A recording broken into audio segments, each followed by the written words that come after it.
Energy 360 is a enterprise scale management solution, building management solution for commercial buildings. We help commercial buildings manage their energy, their greenhouse gas emissions. We help them save money by looking at energy efficiency options. And we also help them with their indoor air quality. Kodiak is really sort of a DevOps superstar for us. My team and the product that I build, E360, is very heavy on what's called a microservice architecture. So we deploy lots of different independent services that do work and therefore are also stable in a way where if other parts of the system go down, they remain up.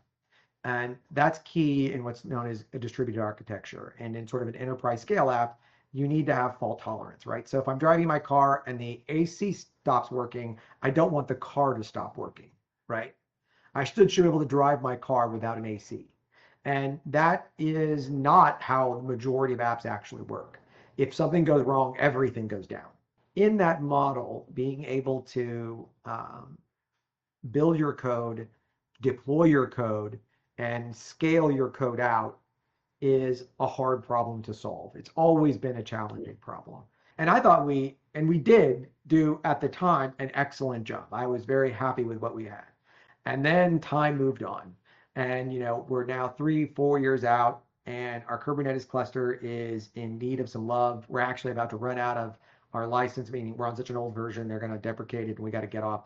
So this is where we started looking out, and I ran into the Kodiak guys from Code Launch, and they said, and actually what they were doing, we had thought about. We were dealing with what's called a YAML file, which is a deployment file, and it's a real nightmare to deal with. It's very clunky. Our process was really it worked, but it was not elegant. It was still very manual. Setting up a service to deploy for the first time took days, a day or more. Changing the specific things, the connection string was a nightmare. Our servers were not auto scaling. We didn't have the time to develop auto scaling. There's all these things that we knew we needed to get to, but we just hadn't. And then along came the Kodiak guys, and before that I actually said, man, I really need to write something that like manages all of this and kind of makes this part easier. This part of the YAML files and the deployment, like this stuff still sucks. This is really painful. And then we met them and they were like, oh, we actually do that. We'll show it to you. And so we watched what they were doing and I said, yeah, these guys, that's good. Like they know what they're doing. Before Kodiak came along, I think even they were surprised at how far we were compared to the average.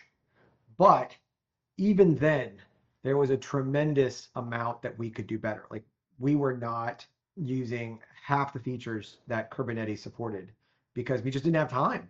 We didn't have the experience. Things like auto scaling, huge, powerful thing. A nightmare to manage on your own, easy in Kodiak.